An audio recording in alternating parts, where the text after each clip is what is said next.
جی سلمان صاحب، یہ بتائیے گا کہ پی ڈی ایم اے اور سندھ حکومت نے سیلابی صورتحال سے نمٹنے کے لیے اب تک کیا تیاریاں کی ہیں؟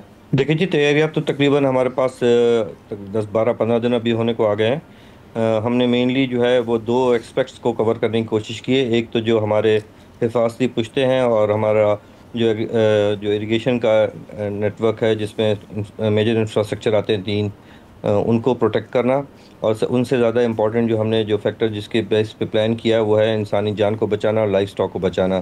اسی سلسلے میں ہم نے جیسے پہلے بھی ہم مختلف چینلز پہ بتاتے رہے ہیں اور باقی سارے پلیٹ فارمز کے تھرو بھی، کہ ڈفرینٹ ریلیف کیمپس آئیڈینٹیفائڈ ہیں۔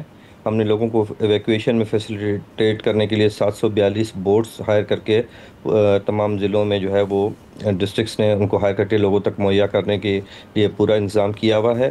جہاں جہاں سے لوگ مانگ رہے ہیں بوٹس ایویکویٹ ہونے کے لیے، ان کو پرووائڈ کی جا رہی ہیں۔ اس کے علاوہ 192 ریسکیو بوٹس کا بھی انتظام کیا ہے کہ خدا نخواستہ اگر ایویکویشن کسی وجہ سے رہ جاتی ہے، کچھ لوگ نہیں نکل پاتے، تب بھی جو ہے ہم ان کو ریسکیو کر سکیں۔